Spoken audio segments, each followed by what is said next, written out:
live, an opportunity that I use as the senator from Maryland to keep in touch with the people of Maryland about what's happening in the United States Senate and Congress on timely subjects. And today we're going to talk about something that's on the minds of many Marylanders today, and that is Marylanders are heading back to school. What does the future have as far as education in Maryland? What can we expect this fall? What has been the consequences of the COVID-19 pandemic on our students? How have we learned from that? What hurdles do we have returning this fall? And we should be, I hope, have a lively discussion on this subject. I'm really looking forward to it because I have really two experts. Diamonté Brown is the president of the Baltimore Teachers Union and a former middle school teacher. So she has the classroom experience as well as trying to manage on behalf of our workforce how we can make sure that educators are ready to go and students are ready to go when school returns this fall.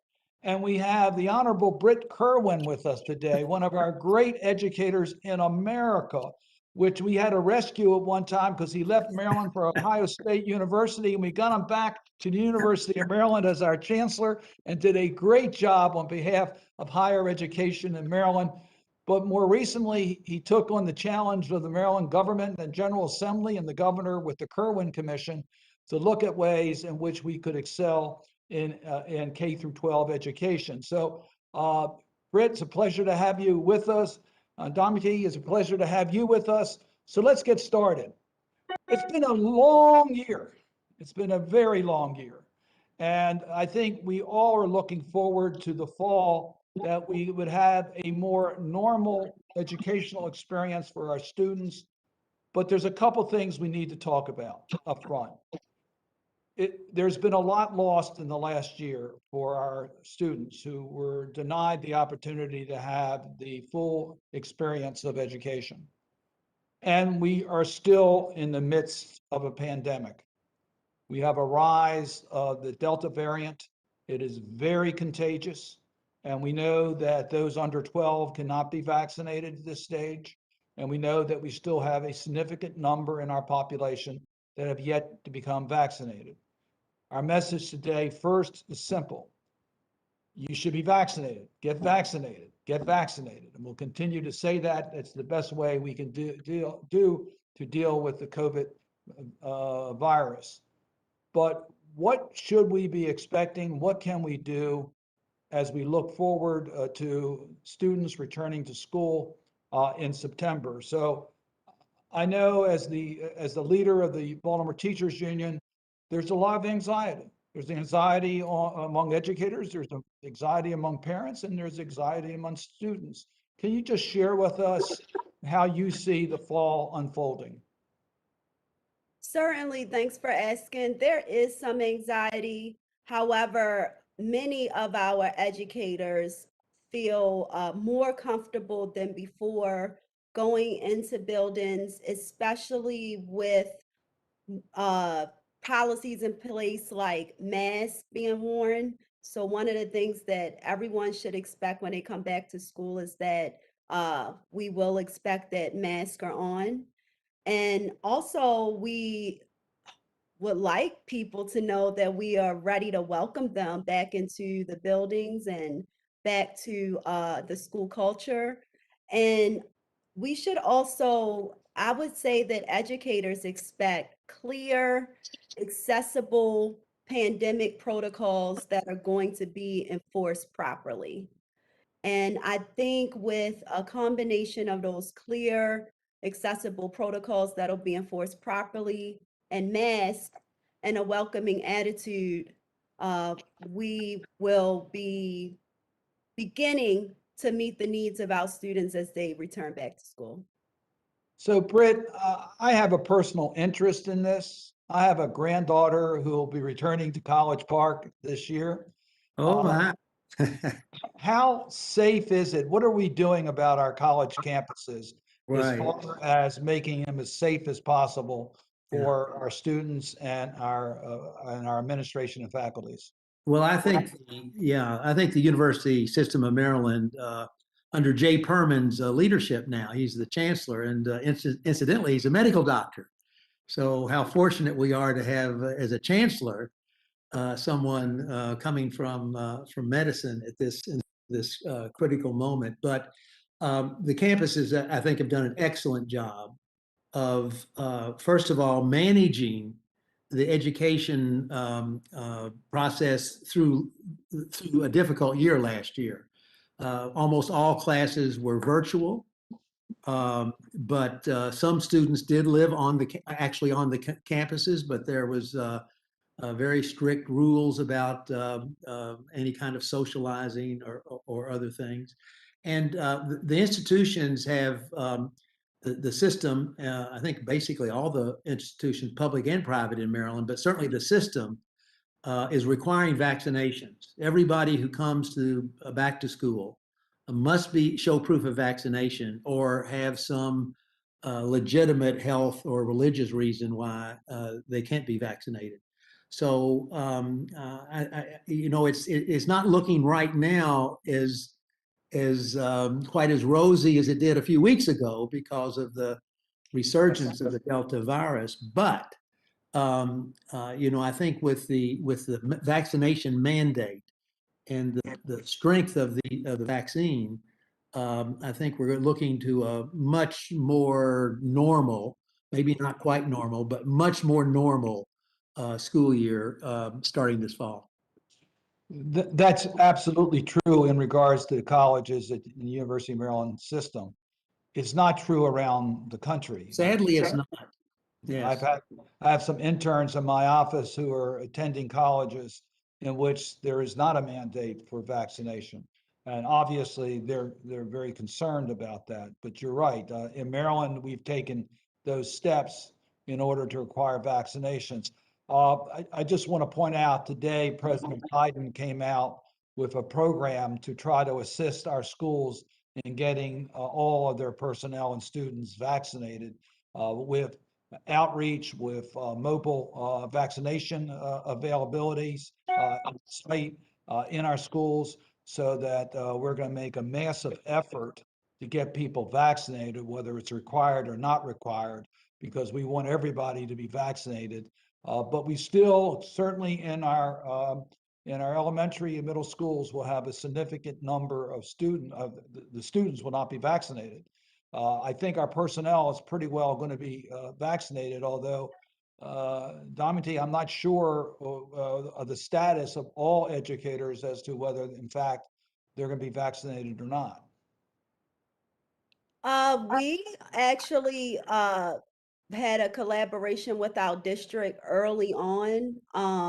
When vaccinations first came out, our district made vaccinations accessible to every Baltimore City public school staff member that wanted to get the vaccination. They made a partnership with two hospitals here in Maryland. And I can't say that every single person got the vaccination, but I do think that it's commendable that our district made it available for every staff member that wanted to be vaccinated.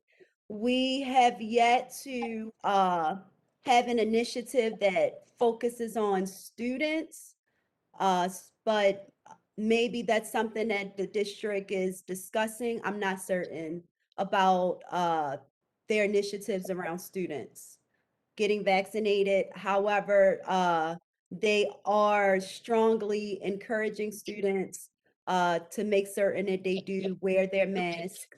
And they also have a pretty robust testing system, a regular COVID testing system, where students and staff members are included in the regular testing. Well, clearly, as a result of COVID-19, we lost a lot last year. I mean, I really applaud educators who did their very best under extremely challenging circumstances with distant learning and hybrid opportunities, developing the curriculum, dealing with the challenges of connectivity. and the additional responsibilities that were placed on them, the way they responded. We have heroes that really did everything they could to keep our children up to date. Despite all those efforts, there was a lot lost. We know that. And the question is, how do we adjust in the fall of this year, in the 2021-22 school year, to compensate? In some of the early grades, clearly there are building blocks that need to be strengthened.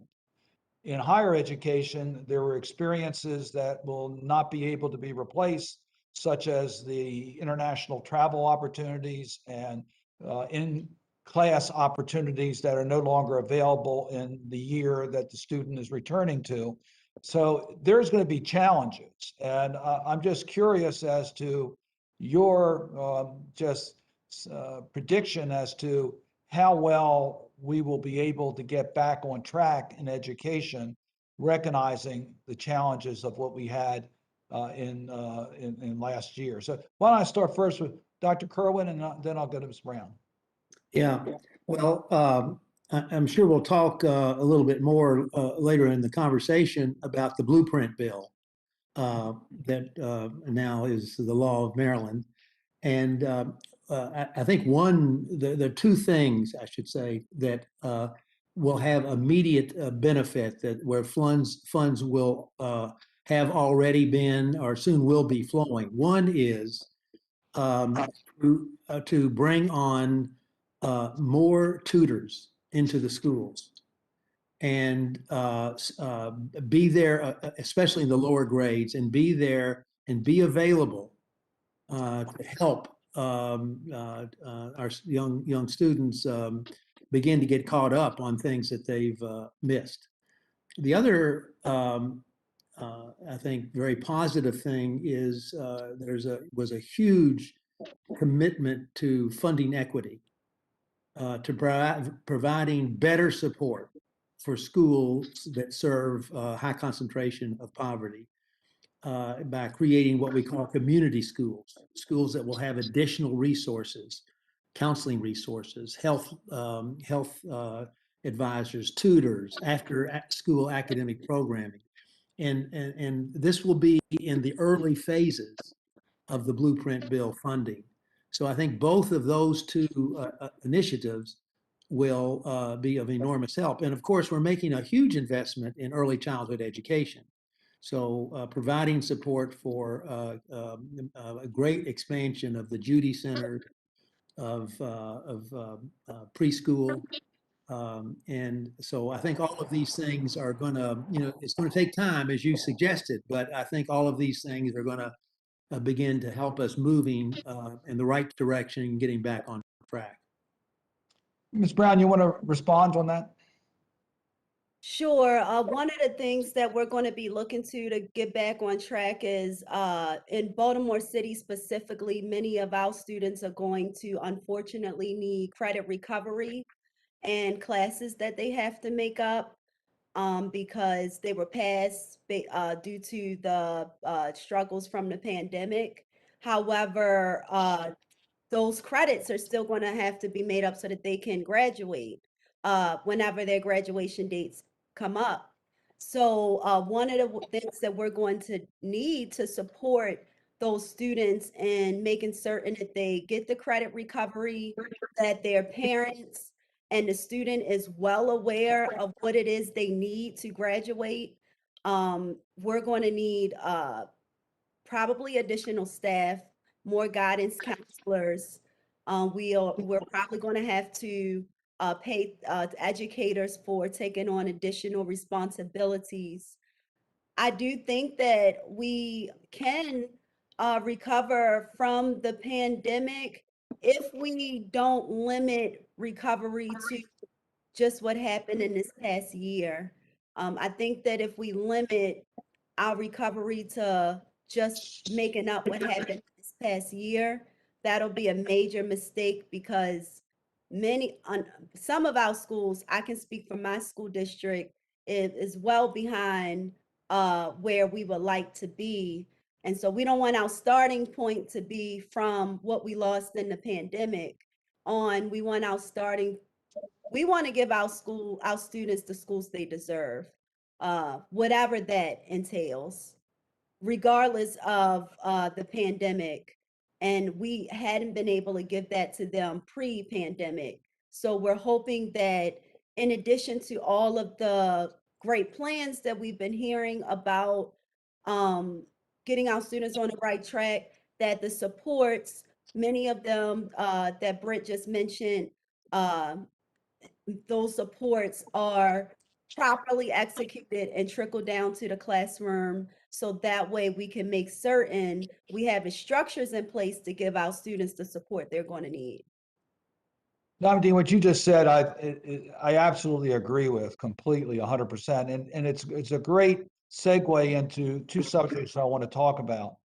I want to talk about the relief that was granted in COVID relief for education, but I'm going to leave ample time to talk about what Dr. Kirwan referred to as the blueprint bill that I referred to as the Kerwin bill that talks about exactly what you are referring to, and that is our future, that this was recognized before COVID-19 that we had challenges in education that we had to meet. And yes, we want to get back what we lost last year, but we want to achieve what the Kerwin Commission wants to achieve and what the Maryland legislatures intended to achieve in passing the Kerwin bill. So I agree with you completely. But let us start first with the efforts that have been made in Congress and by state and local government and our school systems to deal with the challenges that were brought out by COVID-19.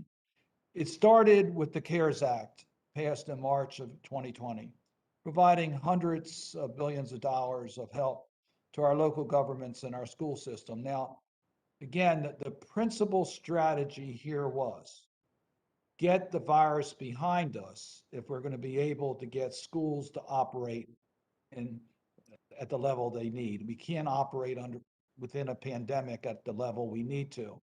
So it dealt with vaccine development, it dealt with therapeutic drugs, it dealt with outreach to deal with the public health problems, our provider groups, et cetera, as well as dealing with state and local government, as well as dealing with our school systems.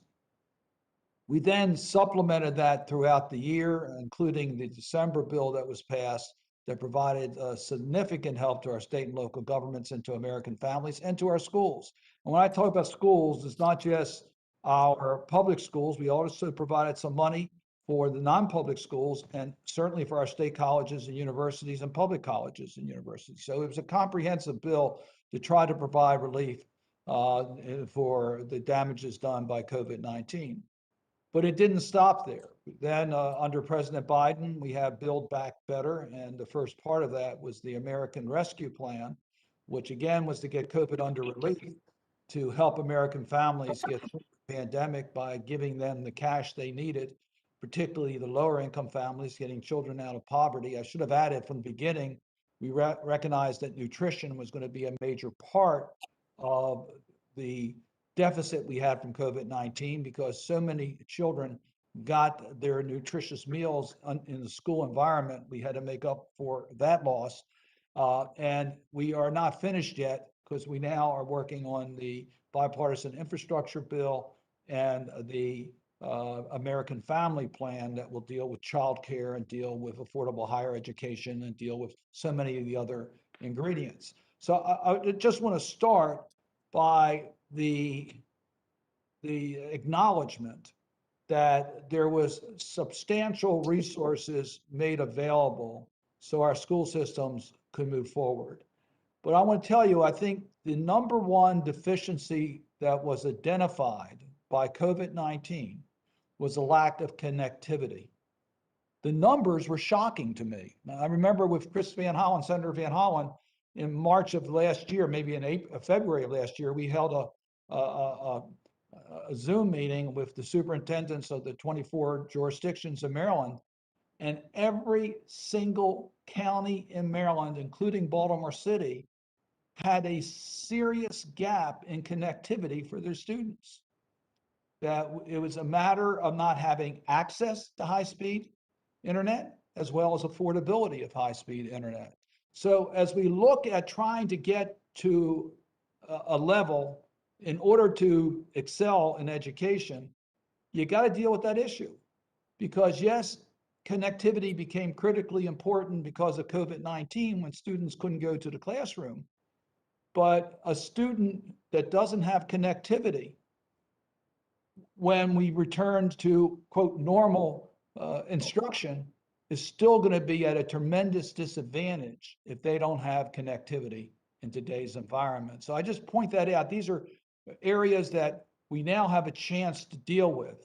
The bipartisan bill that's on the floor will provide substantial support for broadband access. So we are working on all those issues. So I want to agree with Diamonté in regards that we want to go well beyond just the repair from COVID-19, but we really do have to recognize we have a deficiency that we have to make up. Dr. Kerwin. Yeah, so I just to your first point about what the federal government has done already, and I know this from personal experience in talking to people, what a difference it made.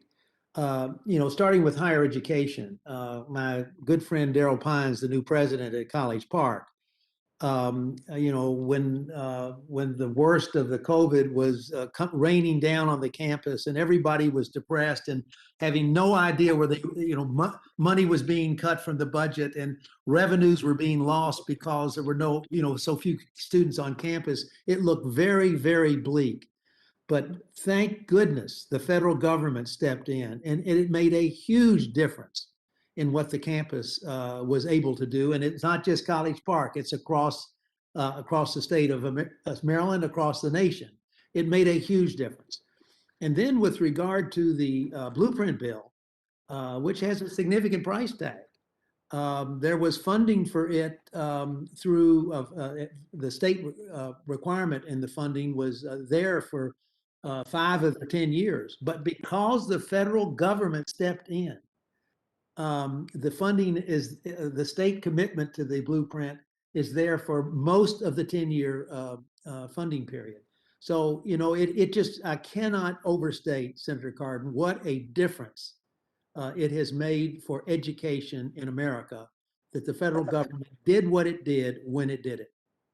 So I have a question from Ms. Brown from YouTube. We have a YouTube viewer who's asked, will there be initiatives about employing more social workers in school settings? And I want to broaden that question a little bit. As part of the COVID relief package, there was direct funds provided to the Baltimore City school system and all of the school systems in Maryland directly. There was additional funds made available to the local governments. Baltimore City, in the most recent American Rescue Plan, received $640 million of funds. Now, I know there's a lot of demand for all of those funds. I'm not suggesting that there's a lot of money, loose money that's around, but it was aimed at trying to deal with the consequences of COVID-19. And I think the question that's being asked by this YouTube viewer is an important one about having the supports available within our school system to deal with the aftermath of COVID-19. We know that there was a significant increase in mental health problems as a result of COVID-19. We know that we saw addiction rates go up dramatically as a result of COVID-19. And yes, Congress is passing more money for mental health services as a result. And we're now using telehealth for mental health services. All that are improvements. But is there a game plan to provide the support staff within our schools to deal with the challenges that were created by COVID-19? Well, I am thankful that we have more school social workers in the schools. We have gotten to a point in Baltimore City where we at least have one school social worker in every school. Of course, we would like more according to how many students are in that school building, but that is a beginning. One of the things that I've learned from school social workers, though, throughout negotiations as I engage with them on pretty regular basis to hear their concerns and how they can better support the people they serve. They are grateful that people are talking about having more social workers, but what we're finding is that the social workers are then being given more responsibilities that take them away from servicing, from meeting our students' social emotional needs. And so what we want to balance hiring more social workers, but that shouldn't mean that now those social workers have to take on additional tasks, especially if it takes them away from the purpose of us wanting more social workers in the first place. And you know, we have the counselors not criminalization act out there, and you know, of course, if the federal government is up passing that, that would be a great help too. But I would love for people to make certain the conversation is just not limited to how many social workers we have, but how social workers are properly utilized. A good point. Thanks for those comments. Dr. Kerwin, you've talked about the blueprint Kerwin bill. So, I'll combine both right now, so I don't have to embarrass you too much, but it was your extraordinary leadership that was able to bring together some very diverse stakeholders. Um, I cut my teeth on school equalization when I first entered the Maryland General Assembly representing Baltimore City. My good friend was Lucy Maurer of Montgomery County. oh, yes. And the two of us worked long and hard to try to deal with equalization help for our school systems that would be fair to the students of Montgomery County and Baltimore City. It was a challenge. So I have great admiration for you being able to reach the type of agreement that you were able to reach, and one that very few people gave you much chance of really being successful, and you were.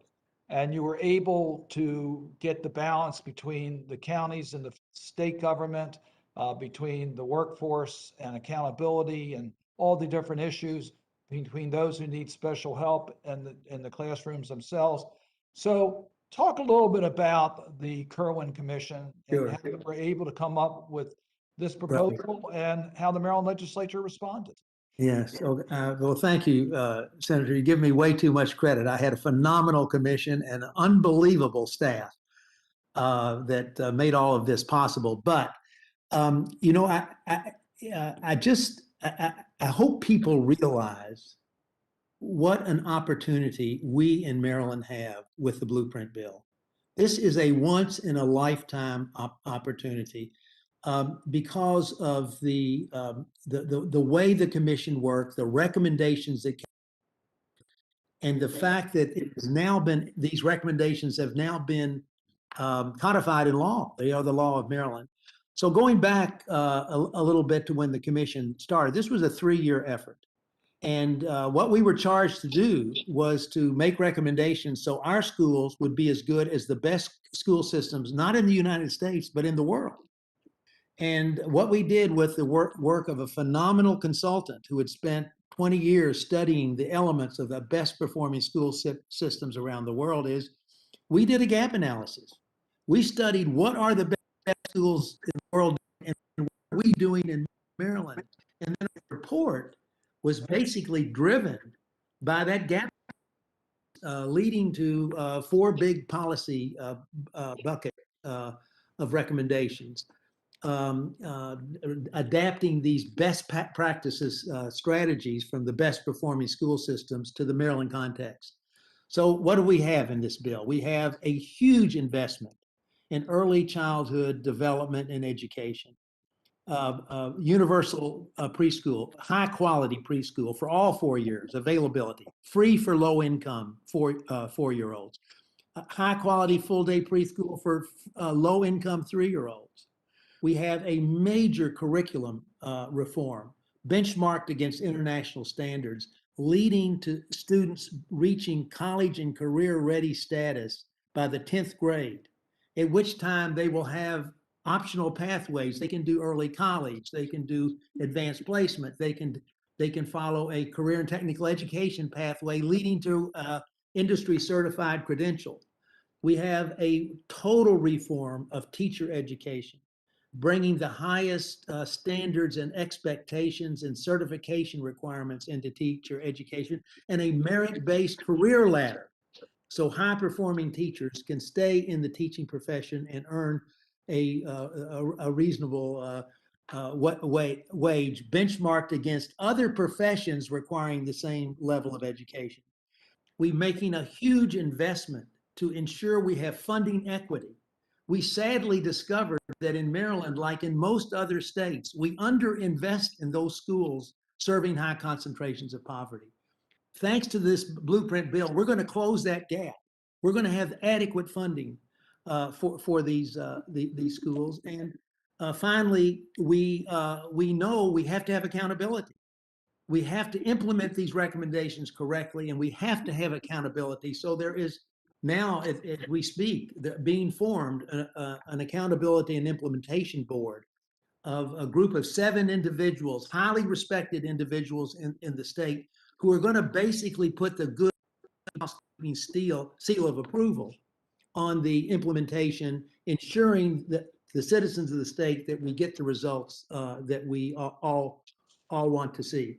Now, there's going to be a huge investment of funds, and the state commitment to this funding is basically in place. We're talking about an increase of about $4 billion over the next 10 years.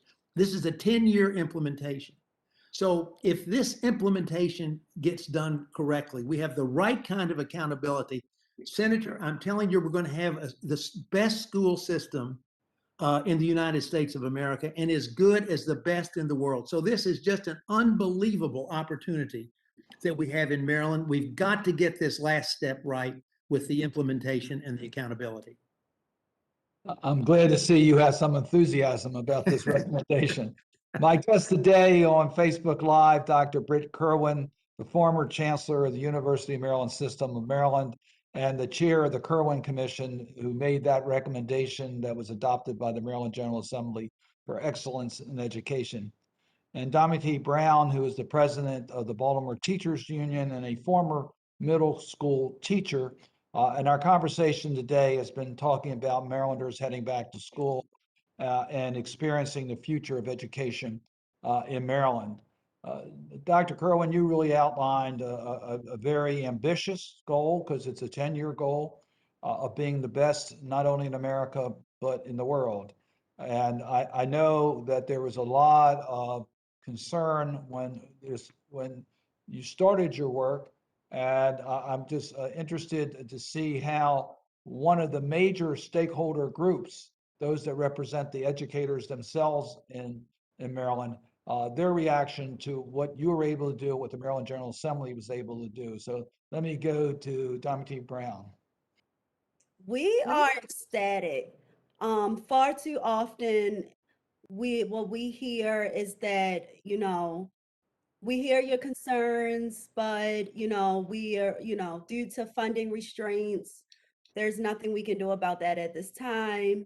Our students always hear how important education is, but at the same time, we repeatedly tell our students that we don't have enough money for their educational needs. And so having a historic bill like the blueprint, it sends a message of just the opposite. Not that we're going to do what we can with what we have, knowing that's insufficient. What the blueprint does is say, we're acknowledging we don't have enough and we need to get it, because what we can't give our students the education they deserve without getting the resources that we know they need.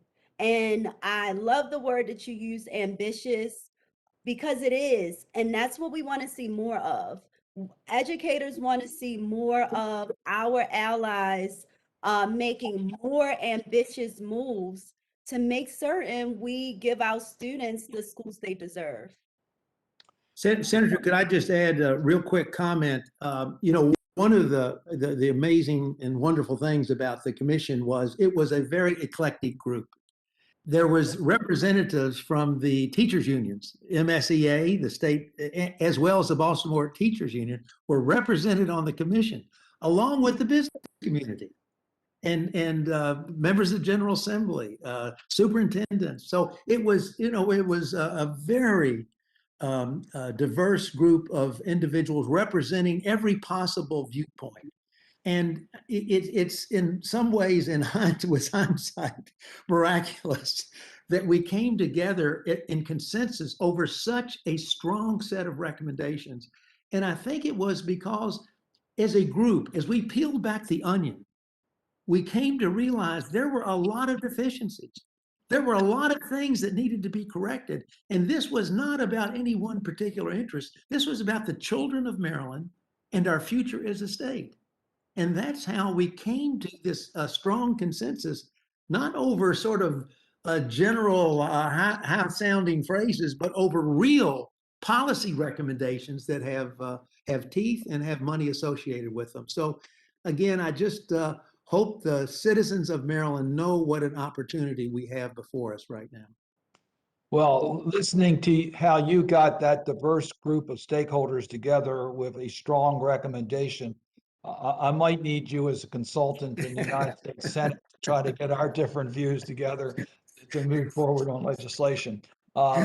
Congratulations on that. I must tell you, when you came out with your recommendations, I read them thoroughly. I immediately endorsed it because I thought it is exactly what we need, a transformational commitment to education. And I agree with you. I think America, which when I was young, was the envy of the world of having the best school system, public school system in the world. We developed the public school system, the model for the world, and now we've fallen behind, and we have to recognize that.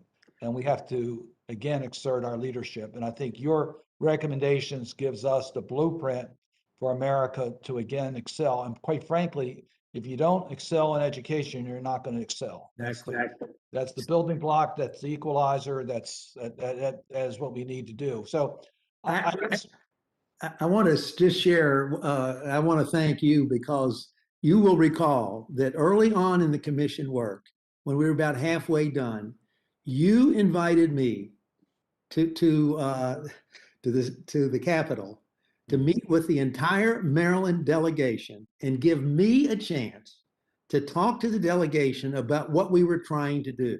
That was an unbelievably powerful session.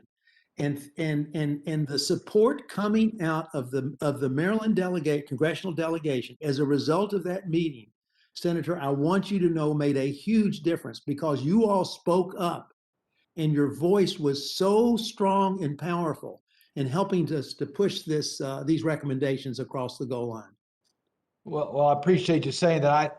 When I read your recommendations and before the Maryland legislature passed its legislation, I asked my staff if there was a way that we could be helpful at the federal level. As you know, the federal government has basically a niche in pre-K through 12. We don't have any real principal responsibility. It's mostly state and local, although we are a partner, there's no question. Could we be a more constructive partner in encouraging a Kirwan type approach to education? And Mike Thomas on my staff put together legislation that we filed. Right. Excuse me. Yeah, I remember that legislation. Yes. He put together a legislation that rewards a school system that does that type of innovative approach. Now, let's look at the evolution of the federal government. We had No Child Left Behind, which I'm going to say one nice thing about it. The intent was good. The execution was horrible. So it was an effort to say education is a top priority. The federal government needs to weigh in on it. We can't be silent. We want to make sure that we are a full partner in providing resources. And yes, we want accountability. Well, all we heard was micromanagement at the federal level without the funds. And it didn't carry out its intended purpose. And fortunately, we changed that to Every Child Succeeds Act, which was better, but certainly not anywhere near the type of commitment that we're talking about with the Kerwin Commission. My legislation would provide real partnerships, significant grant help for schools, for states that move forward with the comprehensive recommendations. So maybe we could do this in 8 years rather than 10 years in Maryland. Maybe we could accelerate it a couple of years. But that's our objective.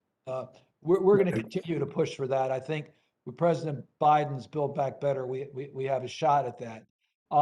Dr. Brown, we do have a question here as to how do we ensure that these education investments are taking place in high quality facilities?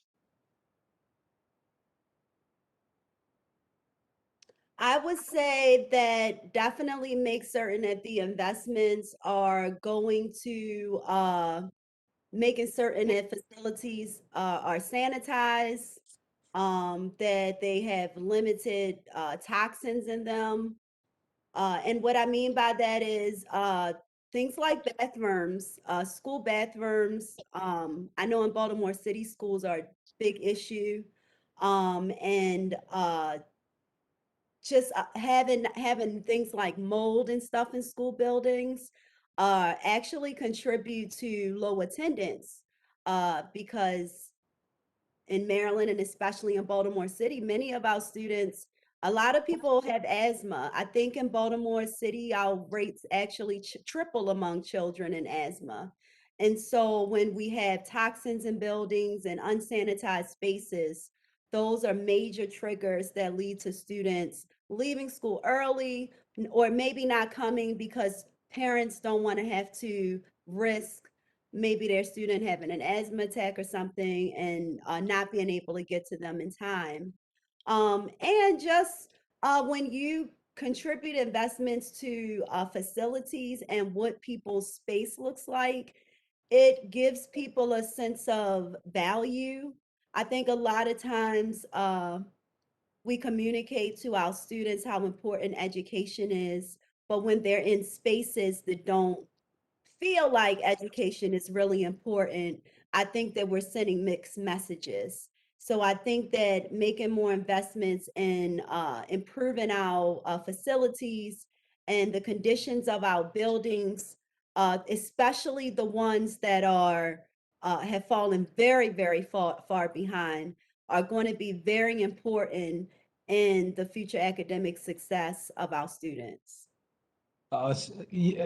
President Biden's Build Back Better, I strongly support it. It is once in a generation opportunity. We will be dealing with budget reconciliation, as I said, as early next week. Senator Jack Reed of Rhode Island is promoting a school modernization component to Build Back Better and the Budget Reconciliation Act. I've joined him in this effort because I agree with you. We have school buildings that I wouldn't want to work in, let alone send my children to. So we do have to have modern school facilities.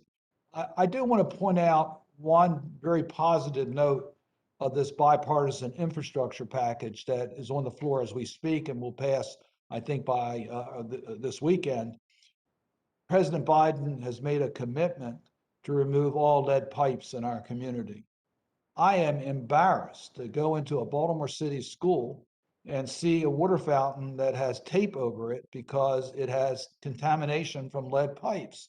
That signal is just so wrong that we still have in 2021 lead pipes going into our children's schools. Absolutely. It's very weird when you go into the bathroom and it's a sink with a X on it that says don't use or things like that.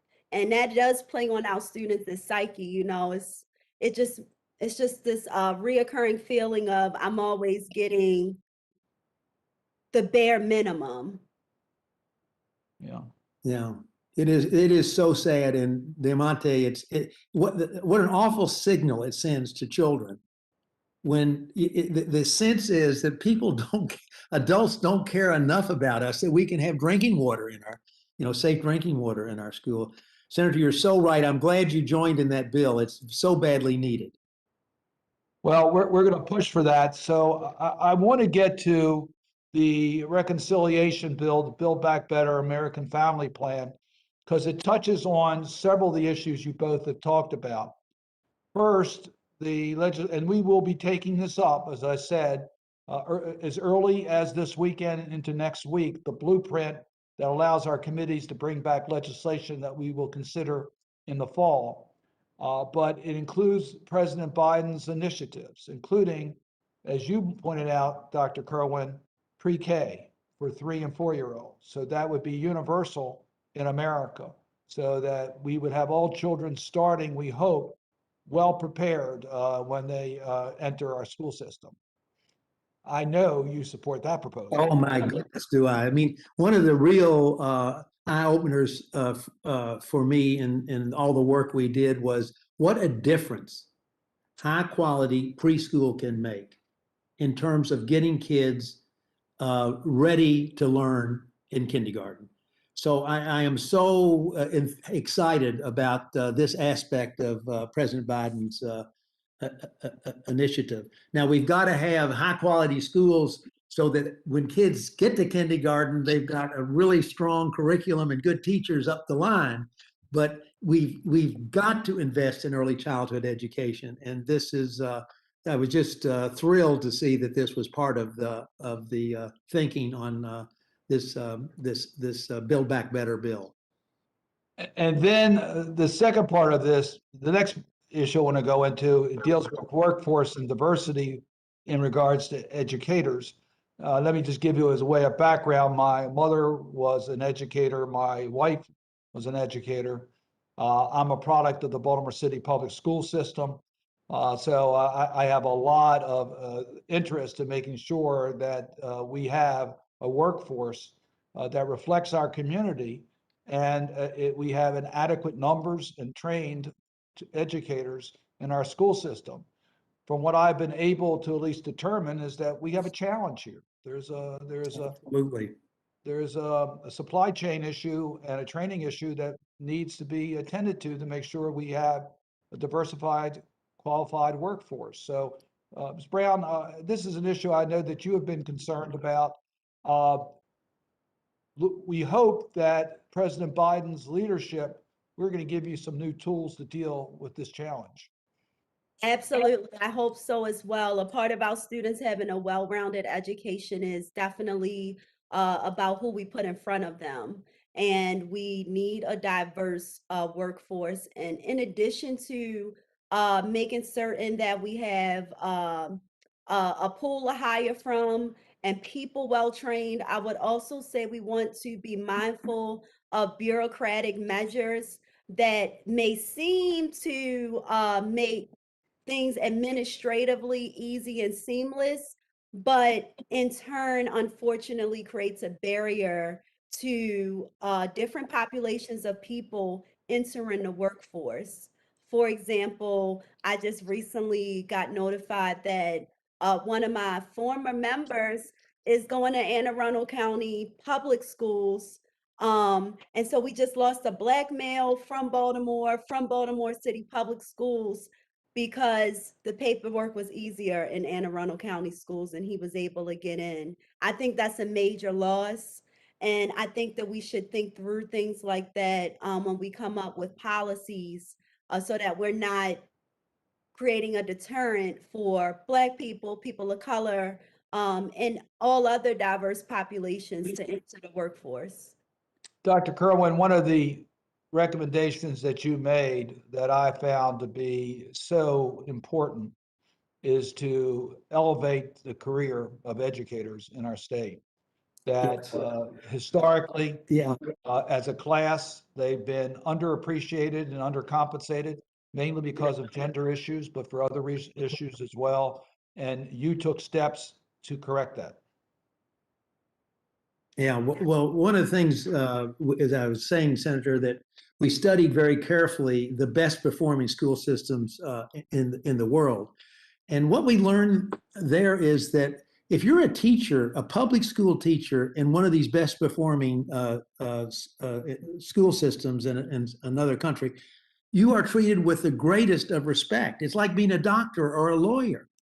And that's because these teachers are are very well prepared. They have a high certification standard, and they are given authority to operate in the classroom like any other professionals should be, getting away from some of these bureaucratic impediments that Diamonté was speaking about, that these are true professionals when they get in the classroom.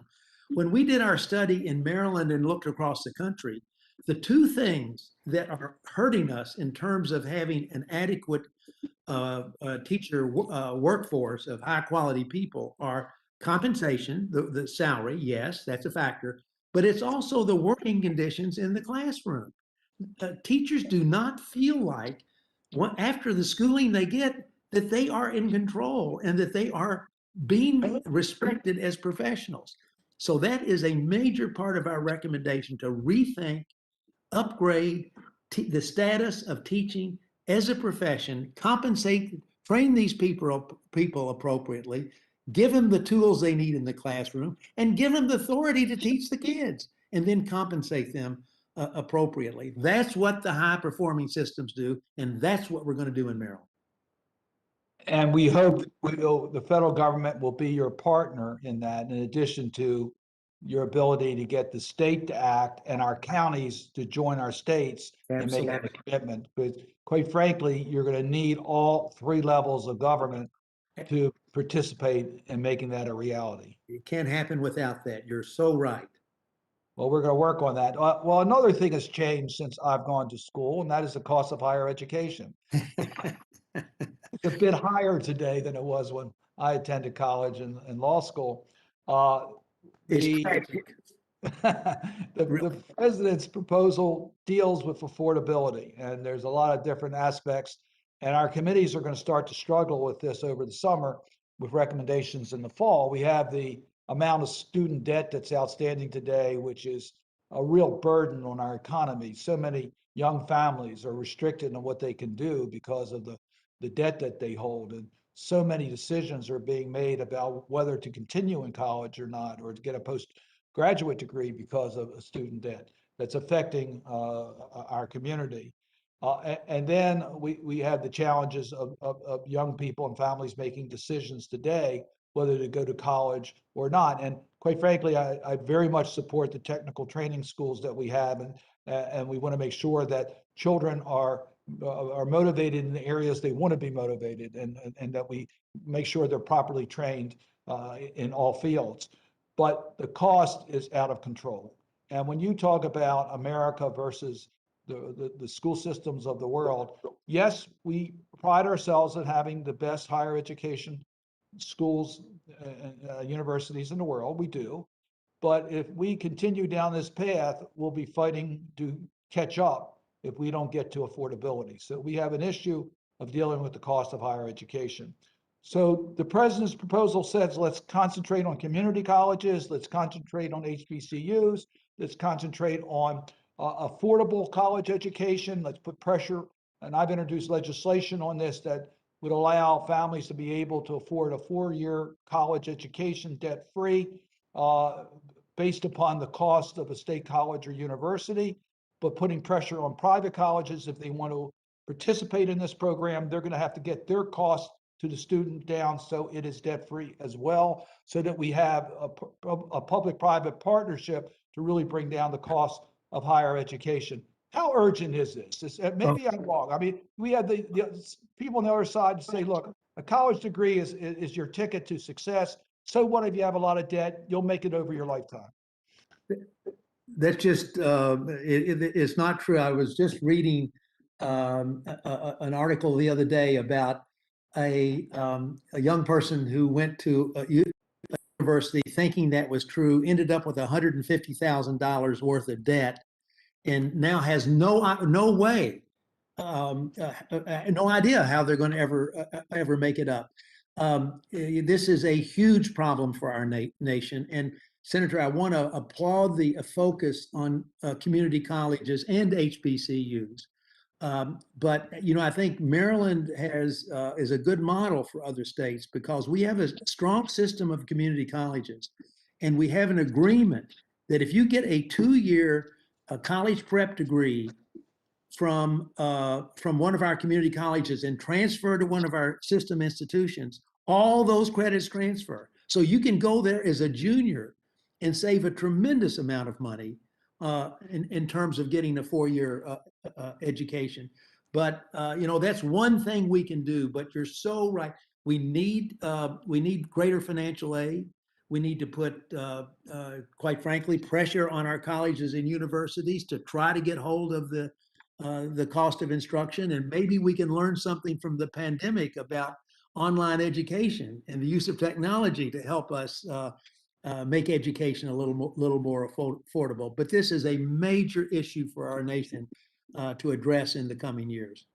Diamonté, I saw you smiling as I was saying that the cost of higher education. So let me give you time to respond. I mean, I have experienced the impact of how much higher education costs. I would say, Dr. Kerwin, I am that person that is still wondering how I will ever catch up. I'm a Wolverine. I am proud of my school, but the University of Michigan costs about $30,000 or more every school year. And even with financial aid grants, I still ended up having to move into someone else's dorm room to try to save there. I worked on campus. It was really, really difficult, really difficult. But I got through it. But now, like Dr. Kerwin said, definitely above 150 something $1,000 in debt because I went to such a great school. And yeah, I got that great education, but oh, it's a lot. It costs a lot. No, we have there's no question that we have to deal with this issue. There's going to be a lot of ideas. I do want to underscore the importance of the community colleges. I think Dr. Kirwan, your point is well taken. We really do need to utilize our community college system more effectively than we do today. I find that all the institutions in higher education, the community colleges, are the easiest to change the times. They don't have the same necessary turf battles that we do in the 4-year programs, and we can usually make those adjustments and work with the different community colleges for reciprocity on different degrees. So it's worked very well in our state. And I'll tell you, I was pleased to see that the Maryland General Assembly passed the legislation to put behind us the lawsuit in regards to the HBCUs so that we can continue to build in strength in Maryland. And I was pleased. I met with Dr. Bro this week with Bowie State University, and I've been doing a lot of work over at Morgan and UMES and Coppin. I think we have a really strong system in our state, and I think we need to build on that system. So the affordability issue is clearly one that is very much has to be dealt with, and I hope we will deal with it in President Biden's Build Back Better during budget reconciliation. But there's a lot of different views. And that will be one that will present some challenges. We've run out of time, and I just want to thank both of my guests, not just for being on our show, but your contribution to education. I said earlier, education is the great equalizer in America, and we need to lead the world in quality of both pre-K through 12 as well as higher education. And I think our guests have really given us the pathway in order to achieve that. So let me thank Diamonté Brown, the president of the Baltimore Teachers Union, for the work that she's doing in leading our workforce issues and our teachers and educators and support staff in education. And let me thank Dr. Brit Kirwan, the former chancellor of the University System of Maryland, and the architect of the Kerwin Commission's report on excellence in education. Schools will open in the fall. We know that we will be challenged to deal with the aftermath of COVID-19. But as Ms. Brown's pointed out, we've got to get to excellence. And Dr. Kirwan's given us that pathway to get there. And I'm excited that we're going to be your partner. And I can tell you your federal delegation is behind you on these efforts. Thank you all for joining us today on Facebook Live.